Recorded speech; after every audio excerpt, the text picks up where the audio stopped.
의원님 안녕하세요. 안녕하세요. 예, 반갑습니다. 네, 재선 여수시 의원으로 바쁜 의정 활동을 하고 계신 걸로 알고 있습니다. 요즘 어떻게 지내십니까? 네. 제가 재선된 게 엊그제 같은데요. 벌써 3년이 지났습니다. 이제 1년도 채 남지 않아서 제가 걸었던 공약들을 다 이행해야 되잖아요. 무척 바쁘게 보내고 있습니다. 그리고 지금 또 저희가 179회 임시회가 열려 있어요. 그래서 제가 뭐 조례도 좀 상정을 해놓은 상태고 또 시정 질문도 준비를 하고 있습니다.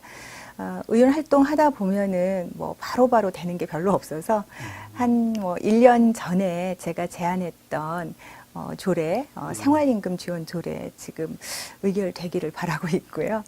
또 이제 학교에 하수도 요금을 좀 낮춰주는 그런 조례를 개정을 해서 발의를 해놓은 상태입니다.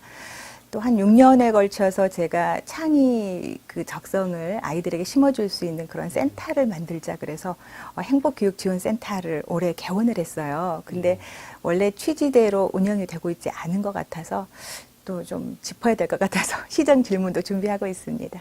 무척 바쁘시겠네요. 네. 지난 3년간의 의정 활동을 평가하신다면 어떻게 평가할 수 있을까요? 네. 사실 제가 재선 의원으로 당선이 될 때 여수시에서 최다 득표를 했었거든요. 근데 그때 왜 그렇게 됐을까라고 이제 평가를 해보니까 실은 정말 일 열심히 하더라라는 그 주민들의 평가였던 것 같아요. 그래서 이제 재선이 돼서도 초심을 잃지 않으려고 노력을 하고 있습니다. 그래서 늘 바쁘게 일을 하고 있고요. 지역민에게 평가받는다는 거는 이제 의원은 일로서 평가받는 것이다 이런 생각을 갖고 있습니다. 그러다 보니까 사실 조례도 정말 여수시의회에서 많이 발의도 하게 되고요. 또 5분 발언이라든지 시정 질문이라든지 이런 것들을 통해서 그 정책을 제안을 하고 있습니다. 또 토론회도 많이 주최해서 열어요. 그래서 뭐 공유경제 활성화를 위한 거라든지 또 지속가능한 관광은 어떤 정책을 수반해야 되느냐 이런 토론회도 열고 주민과 직접 소통하려고 노력하고 있습니다. 이제 그렇다 보니까 뭐 이제 평가의 결과로 좀 상도 좀 많이 받게 되는 것 같아요. 그래서 이제 매니페스토 약속 대상에도 여러 번 선정이 되고 또 뭐 친환경 최우수 의원이라든지 또 이제 사실은 가장 기쁘게 받았던 거는요, 공무원들이 평가한 그 최우수 의원에 2번 연속 선정이 됐어요. 근데 딱 2번 선정했는데 2번 다 선정이 됐어요. 그래서 공무원들과 열심히 협업하면서 일을 하고 있다는 평가를 받은 것 같아서 좋습니다. 공무원들이 평가한 우수 의원님 평가 아무래도 좀 남다른 의미가 있었겠습니다. 네. 예. 사실 여수시는 워낙 큰 전남 지역에서는 큰 규모의 도시다 보니까 현안들이 많을 것 같습니다. 의원님이 생각하시기에 여수시에 시급한 현안 몇 가지를 꼽는다면 어떤 점들을 들 수 있을까요? 네, 많은데요. 우선은 뭐 2가지만 말씀을 드리자면은 첫 번째는 이제 박람회 사후 활용을 들 수가 있습니다.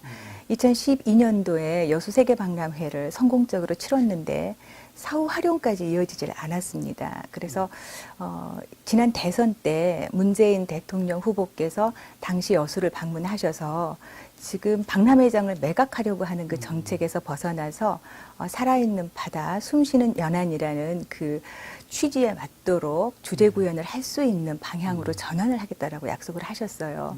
이제 문재인 정부 시대가 열렸으니까 여수시가 발빠르게 정부와 손잡고 박람회 사후 활용을 제대로 해내야 된다라고 생각을 하고 있습니다. 그리고 또 한 가지는 그 여수가 석유 이제 화학 단지잖아요. 최근에 계속해서 이제 사고가 좀 발생하고 있습니다. 안전 교육도 하고 있고 또 뭐 노후 시설도 점검을 한다고 하는데도 안전사고가 끊이질 않고 있습니다. 그래서 사실은 시민들이 많이 불안해하고 있거든요. 그런 측면에서 뭐 환경관리권이라든지 또 화학물질 관리권 같은 것들이 여수시로 이양이 돼야 되는데 그와 더불어서 여수시가 적극적으로 산당과 함께 이런 문제들을 대책을 고민해야 된다라고 생각하고 있습니다. 여수시 그러면 우리나라 자치단체 중에서도 대표적인 경쟁력이 있는 도시로 꼽히잖아요. 의원님이 생각하는 여수시의 경쟁력은 무엇이라고 보십니까? 많죠. 근데 그 가운데서도 사실은 여수는 지리적 여건으로서는 좀 멀리 떨어져 있는 어떤 약점을 갖고 있지만 반면에 아름다운 자연 경관과 또 따뜻한 기후를 갖고 있습니다. 특히 365개의 아름다운 섬을 갖고 있거든요. 그래서 이제는 그 섬을 그냥 정주 여건을 개선하는 차원에서 벗어나서 사람들이 좀 찾아오고 싶고 그리고 사람들이 살고 싶은 섬으로 바꿔내야 된다. 이게 필요하다고 봅니다. 그렇게 된다면은 지금 전체적으로 고민하고 있는 뭐 인구가 계속 줄어들고 있기 때문에 인구가 줄어드는 문제라든지 또 나쁜 일자리가 창출되는 그러니까 순간적으로 관광객이 많이 와서 얻게 되는 그 나쁜 일자리가 아니라 지속적인 일자리의 창출도 이루어질 거라고 보고 있습니다. 사실 재선 시의원으로 활동을 하시면서 그 여수시의 현안에 대해서 누구보다도 관심 있게 들여다봤고 그러다 보니까 아마 내년 6.13 지방선거에 좀 관심이 많은 것으로 알고 있습니다. 시장 출마에 관심이 많은 것으로 알고 있는데 그 이유는 무엇이라고 볼 수 있을까요? 사실은 모든 정치인들은 시의원으로 이렇게 출발하다 보면은 시민들을 위해서 더 큰 봉사를 하고 싶다라는 꿈도 생기는 것 같습니다. 뭐 저도 그렇고요. 이렇게 지방자치제 안에서 시의원을 하다 보니까 시의원이나 시장의 역할이라는 게 생활 정치를 어떻게 잘 하느냐라는 거였어요. 그래서 아주 뭐 시민들의 가려운 것을 긁어주기도 하고 또 아프면 어루만져주기도 하고 치유해주기도 하고 사실 이게 시장의 역할이고 시의원의 역할이라고 생각을 했습니다. 한정된 예산을 어떻게 잘 규모 있게 써서 시민들이 체감할 수 있도록 하느냐 그야말로 생활 정치인 거죠. 그래서 제가 거의 8년 동안 이제 의정 활동을 하면서 지역구를 비롯해서 이제 곳곳을 이제 제가 다니면서 공부를 했습니다.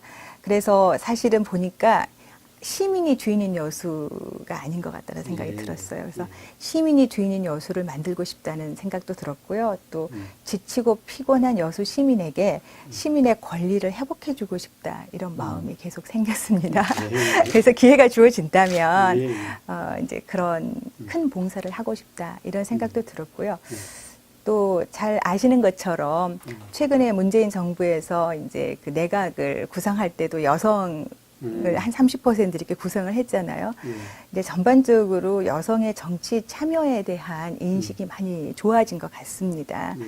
뭐 잘 아시는 것처럼 뭐 다른 서구 국가들의 경우도 여성의 비율이 높아지면 정치하는 비율이 높아지면 청렴해지고 또 시민들의 삶의 질의 만족도가 높아지잖아요.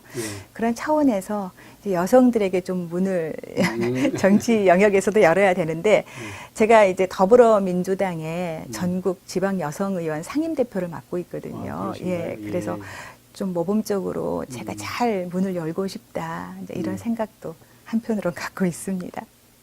그런 바람이 내년 6월 지방선거에서 이루어져서 만약에 여수시장으로 당선이 된다.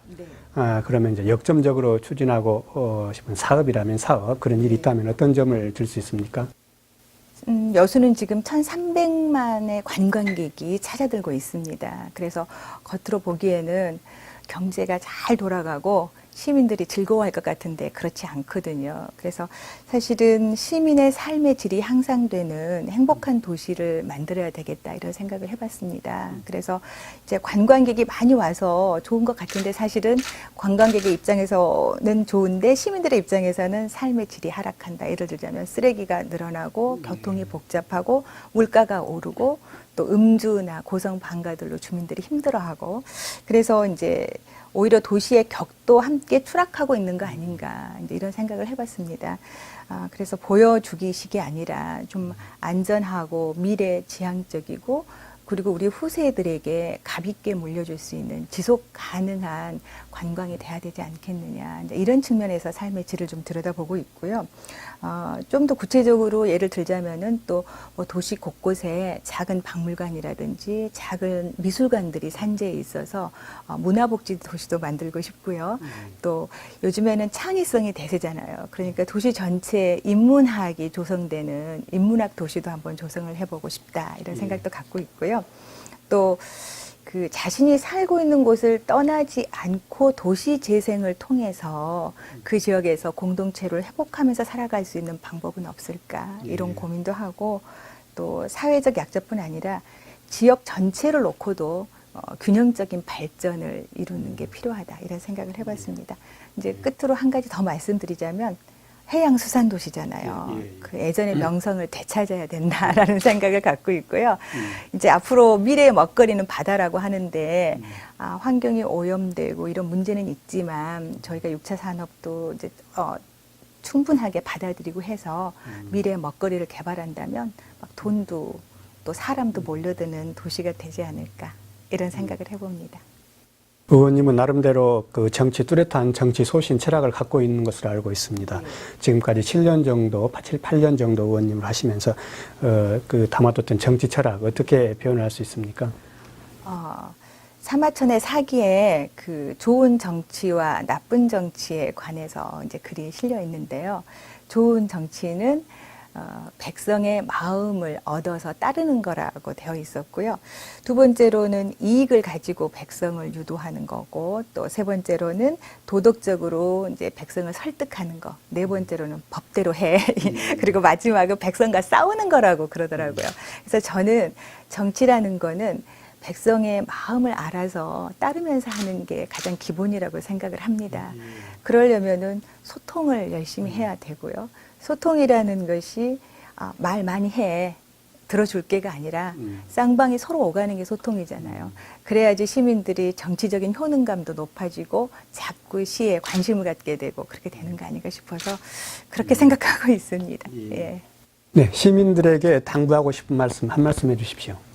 사랑하고 존경하는 여서문수 지역 주민 여러분, 그리고 여수 시민 여러분, 봄산에 꽃이 피기 전에 설레는 마음, 그리고 또 봄산에 꽃이 가득해서 향기로 설레는 마음, 또 지금은 가을이어서 그 들어가는 진한 단풍을 보면서 설레는 마음처럼 늘 주민과 시민 여러분께 설레는 마음으로 감동을 드리는 정치인이 되도록 노력하겠습니다.